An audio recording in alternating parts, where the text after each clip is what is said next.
Suzuki's sales figures in the US is lower than any other Japanese manufacturer. They sell fewer bikes than Kawasaki, they sell fewer bikes than Honda, they sell fewer bikes than Yamaha, and there is a big reason why that's the case, or at least I think why that's the case, despite them having the largest lineup of motorcycles. Right now, if you go to Suzuki's website, you're going to see they have 13 categories of motorcycle and upwards of 40 distinct motorcycle models for sale.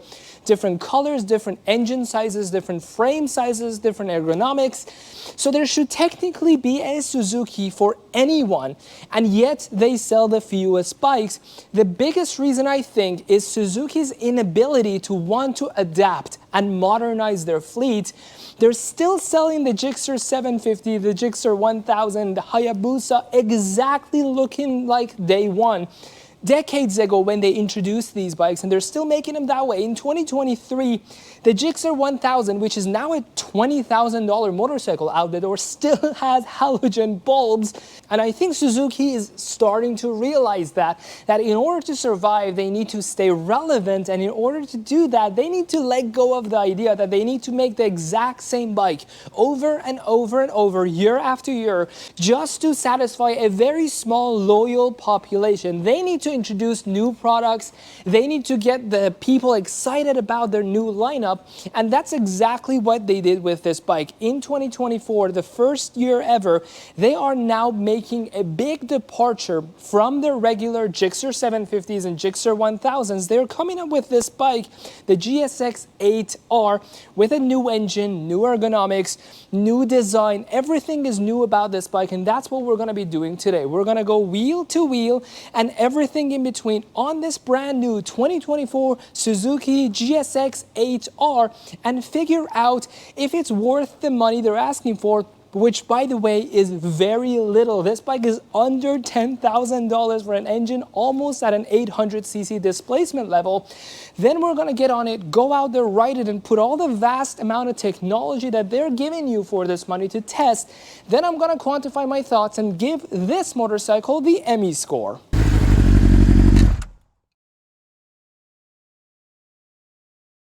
Let's start by talking about what's under the hood. On this GSX-8R, you have a 776cc parallel twin engine that makes roughly 70 foot-pounds of torque and about 80 horsepower.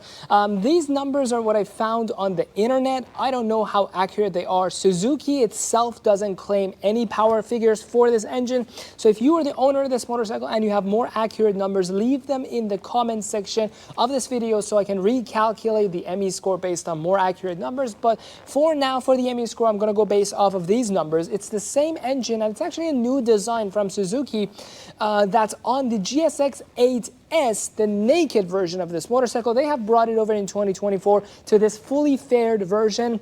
It's the same engine on it. Suzuki claims there is a new technology for balancing the pistons and the movement of them in this engine called cross balancer. Essentially, they've added additional weight to a very strategic place on the camshaft or camshafts of this engine to make it very smooth, and indeed it is very, very smooth. It's not even comparable to how like twin engines in a Harley Davidson work. If you're looking for characters and a rumble and vibration, this is probably not the right bike for you. It's very, very smooth, and in fact, let me demonstrate how smooth it is by placing this pretty small thin nut on the engine case. Well, I'm going to start the bike first, and then I'm going to place this on it, because the rumbling, the original rumbling of starting the engine up is going to knock this off. But I'm going to turn on the bike without cutting the video, and I'm going to place this nut on top of the engine and show you it will most likely not even fall off because of how smooth this engine runs. So here we go.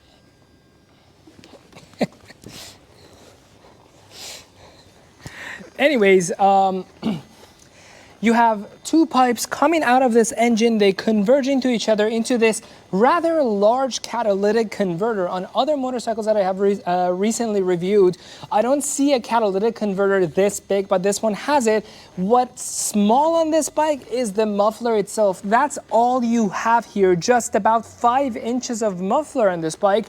And you kind of heard what it sounds like, but here's a better clip of how the 2024 GSX-8R's muffler sounds.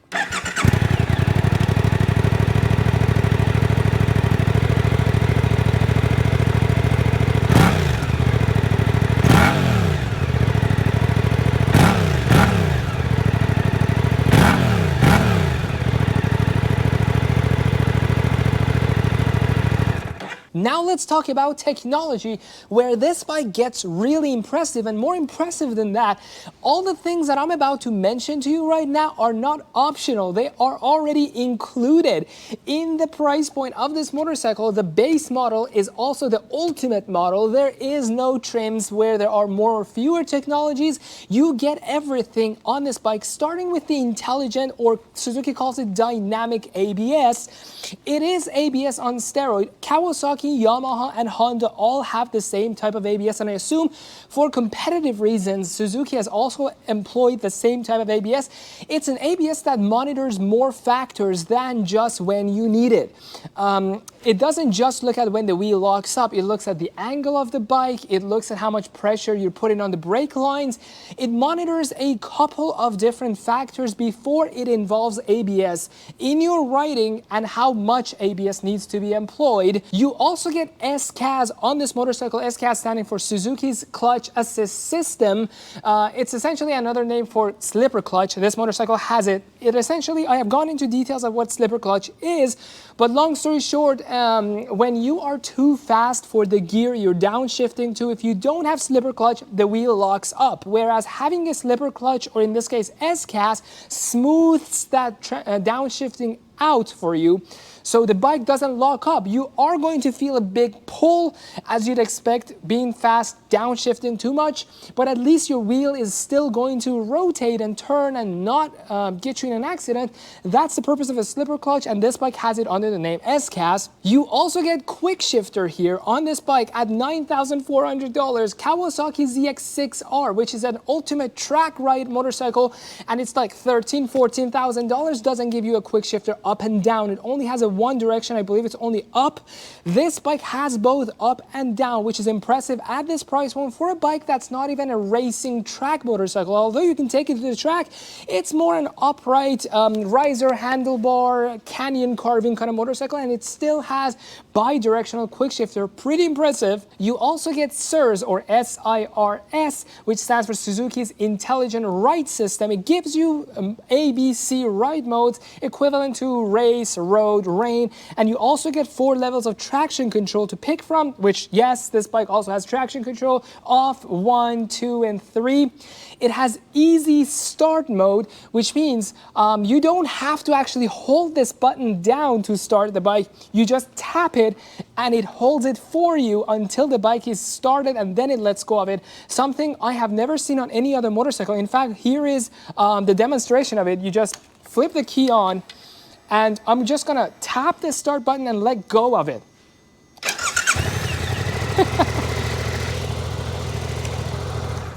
You don't have to hold it to start it. It's called easy mode, easy start mode.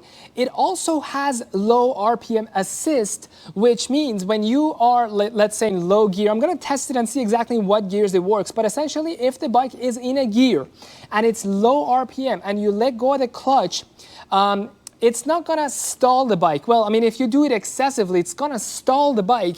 But if you let go of the clutch slowly, it's gonna give you a tiny bit amount of throttle just to keep the bike alive until you actually twist the throttle and start moving.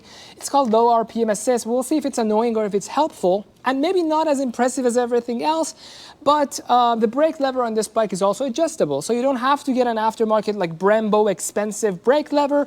The one that comes from factory does have a wheel on it, adjustable wheel. You rotate it and you can pick the right distance that the brake lever should sit from your fingers. Again, not as impressive as everything else that I went through, but that's just a nice touch to this motorcycle. Now, what about storage on this bike? This is not a super aggressive track bike, so you're expected to take rides on this to the grocery store, to your school, around the city, canyon riding, things that might require you to carry a thing or two, or at least your documents. Does it have enough space for that? First of all, where is the keyhole to open the seat, the pillion passenger seat? It's up here.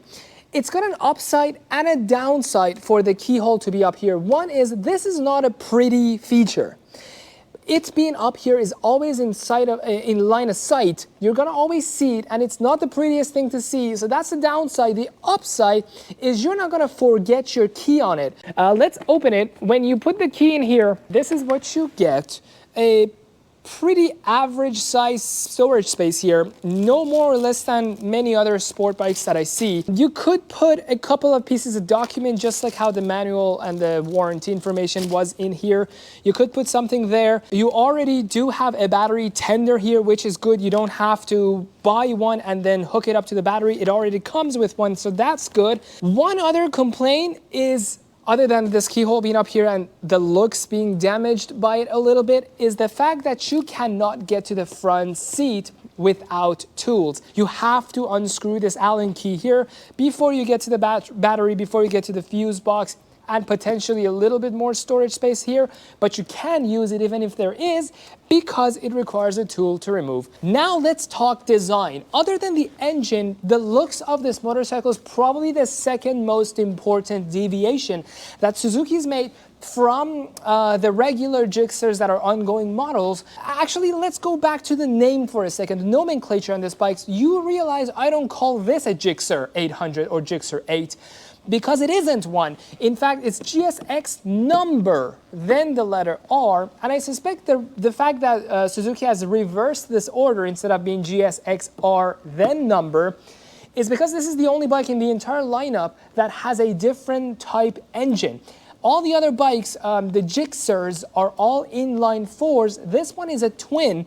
And because of that, I assume they have changed the name. It's also the same case with the naked version of this bike, the S, the GSX-8S. That one also follows the same philosophy here. It's not a Gixxer of any type. It is a GSX number letter R. But anyways, other than the engine, the looks is the second thing that has departed a long way away from the Gixxer line. But anyways, you have these shelved headlights here. There's 3 of them, not just 2. There's a smaller one up here. This and the one in the middle are your day running lights, and the one at the very bottom is your high beam. So this is not on, only if you have the high beams on, you would see that light up. You also have this really nice cutout windscreen here. It's not coming all the way down to cover everything. It's kind of giving it an exposed look.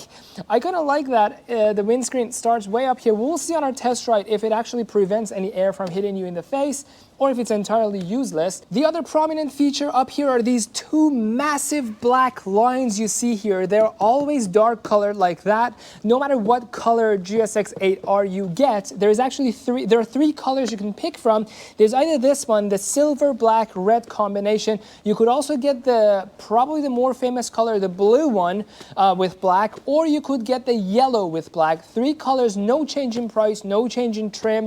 You can just pick the ones you prefer. But anyways, these 2 from far away look like these would be the headlights, or at least some sort of day running light hidden in them. That's not the case. Ducati does that a lot. They make these giant holes like eye sockets into the front frame of the motorcycle, but they actually have some lights in them. This one doesn't. This one is all just plastic all around it. There are 2 holes for air to pass through to cool the radiator in there. Again, up to you how you feel about the looks of this bike. But take a look around. This is the new design that Suzuki's going for. They're not replacing the Gixxer lineup with these bikes. At least not now. I don't know if down the line they're gonna do that, but currently you do have choices to make. You can either pick this new modern design or stick with what Suzuki has been making for the past 30 years, the Gixxer lineup. They look handsome, this looks modern. Up to you to pick whatever looks you really want. Now, looking at the rear end of this motorcycle, you're gonna notice something interesting. Obviously, you're gonna first notice this huge hunk of ugly, cheaply built plastic, and this is a government regulation regulation in a lot of countries that require something like this so that you mount the license plate way past the rear tire of the motorcycle. When this tire is spinning and it's wet out there, it's gonna splash mud onto the license plate if the license plate is any closer to the bike. And that obscures visibility to the license plate. If you do shenanigans out there and cops want to pull you over, obviously they're not going to see your license plate because it's covered in mud. So this is a government regulation to have this long piece of plastic with the license plate mounted on it. Every motorcycle has it, no matter how much it costs. And in fact, every motorcyclist that I know takes this off. The first thing they do is taking this off and putting a tidy tail system on their motorcycle. Except there is a problem when it comes to this particular bike, and that's every light is mounted onto this piece of plastic, including the tail light. So if you take this piece of plastic off, you're going to be left with nothing on the bike itself. You have to provide and supplement your own turn signals and your own tail light and your own license plate illumination if you want to take this piece off. And with all of that out of the way, I think you and I are ready to go test this bike. But before we do that, of course, thank yous and shout outs are in order for Everett Power Sports for allowing us to take a thorough look at this brand new motorcycle. They are jam-packed on this showroom floor. They had to move so many bikes around to open the space for me to review this bike and also give me the key to put as many miles as we want on this motorcycle so you have a better understanding of what you're getting yourself into when you want to purchase one of these.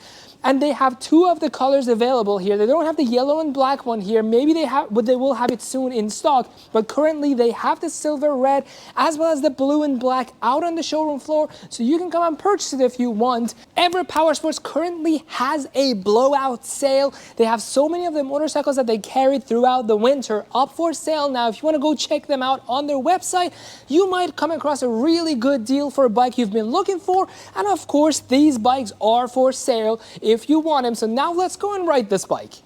A pretty impressive bike so far. Now, 0 miles on this bike, brand spanking new.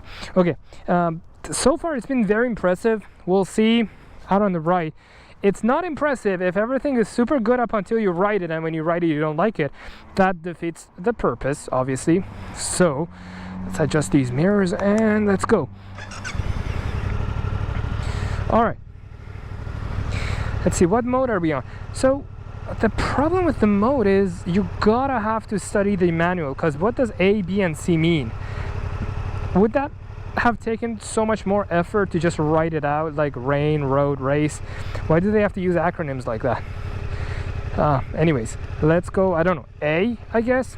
SDMS stands for Suzuki's I think, what is it, drive mode system? Something like that. Anyways, traction control off. That's not smart. Well, let's put that on like 2 or 3 even right now because the tires are brand new. And okay, so let's try the that low RPM whole thingy where you're supposedly getting some throttle from the bike when you are in low gear, low RPM, and you let go of the clutch. Let's see if the RPM rises. Oh, see, the bike is accelerating without me touching the throttle. Look. This prevents stalling the bike, I guess. That's kind of nice. Okay, let's go.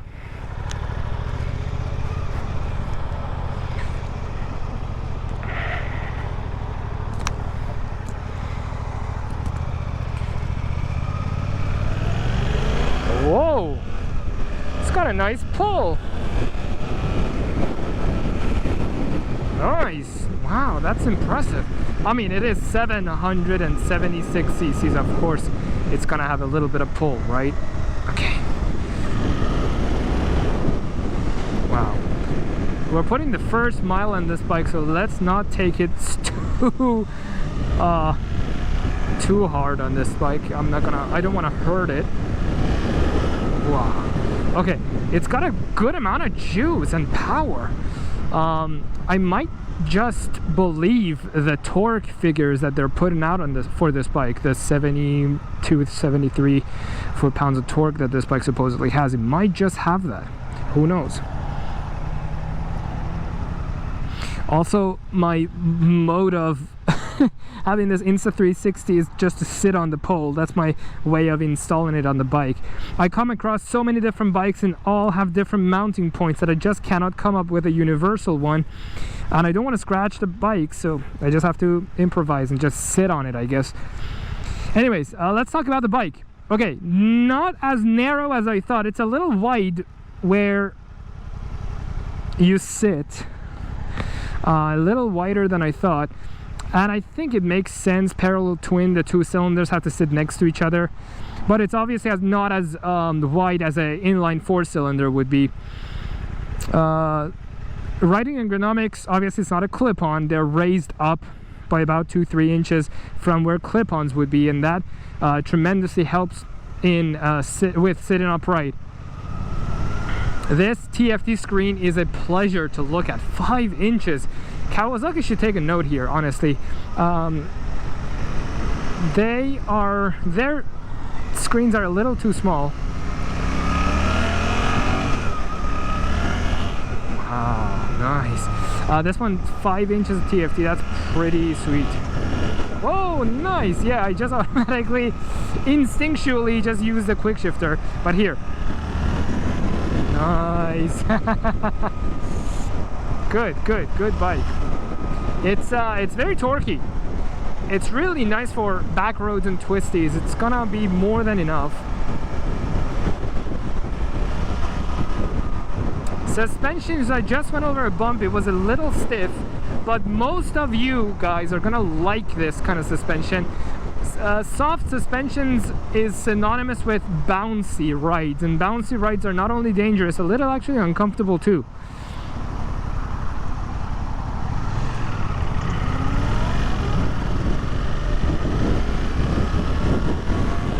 Stand still from third gear went well.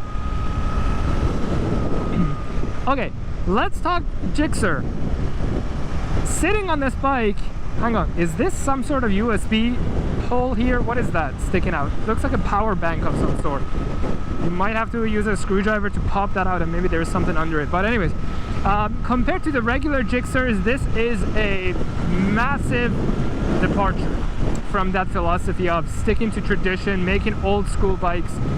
Again, as I said, they still are employing halogen light bulbs on their motorcycles because they're just so afraid of changing things up, so as to not lose that loyal customer base, the Gixxer boys and the Hayabusa boys. But this is a welcome change. They finally got this up and running, this whole adventure exploration, adventuring, new styles, new way of doing things, probably very new to Suzuki. They're not really used to this, but I'm here, Suzuki, to tell you, you did the right thing, especially the fact that you didn't discontinue the old ones. You're just building off of them, like you're giving people more choice. That's the big thing. Wow, there's a lot of burning smell coming from this bike. Brand new, I guess, so beware. When you buy this bike and it's brand new, you're gonna smell things. Yeah, so it is a welcome change. It is an addition, not a replacement. That's the big thing with Suzuki's lineup. Although I'm thinking, what are they gonna do down the line? Why is there so many different models available? Is that sustainable for Suzuki to keep up having 30-40 different types of bikes? I don't know. It's no other manufacturer is managing that. Like even Honda, which is many times larger scale wise than Suzuki, they don't even have these many bikes, these many models that Suzuki has. So that's interesting to see how Suzuki is gonna manage. My guess is that they're gonna really see. They just did this to test out the waters to see, is this the new way forward? Are they supposed to really replace their ongoing outdated models? Or will this flunk? I don't think it will, because especially at the price point of $9,440, I believe, brand new, this is jam-packed with comfort, creature comfort features, technology, the power to go with it. It's the good direction. Now, are people going to welcome this new Suzuki era or not? I don't know. I'm not the public. I'm just one guy. I like it, but not everyone probably likes it. If they do, Suzuki's gonna convert more of its models to modern shape and form like this one and discontinue the older ones. And now on to the ME score for the 2024 Suzuki GSX-8R. In the commuter category, the GSX-8R comes with ABS, LED lighting for better visibility, street-friendly ergonomics, a comfy seat, some storage, a large 5-inch TFT screen, segmented fuel gauge, traction control, easy start mode, and low RPM assist mode. Suzuki has a robust dealership support in the US, but being a brand new first-year model, reliability is yet to be proven. It's priced extremely well though at around $9,440. The GSX-8R earns a 19 out of 20 in the commuter category, almost the perfect score. Now onto the performance/dope factor category. As for performance, tech, and features, you have a healthy list of items like traction control, various ride modes, and a bi-directional quick shifter. The GSX-8R looks sporty and has the power delivery to meet the athletic look. Sitting at 452 pounds, this bike is a bit heavier than I had anticipated. As for the design choices and marketplace, the GSX-8R comes in 3 colors in 2024, giving you plenty to choose from. The styling is decent and definitely is a big departure from the typical Gixxers. And the fit and finish is pretty great. The GSX-8R gets an 11.5 out of 20 for the overall performance and dope factor category, and it sits here on the list of other sport bikes I have reviewed. Suzuki may be selling fewer bikes in the US than any other Japanese manufacturer, but I think they are finally coming around to understanding the market demand and have planned accordingly for it. The GSX-8R is a long overdue motorcycle whose absence allowed the other companies to fill the market gap. But I gotta tell you, if you were to get the exact same bike from, let's say, BMW, such as the F9, and equipped it with the exact same packages, the bike would go well over the $15,000 range. But here you have it for under $10,000. For all I am concerned, this bike is entirely worth the asking price.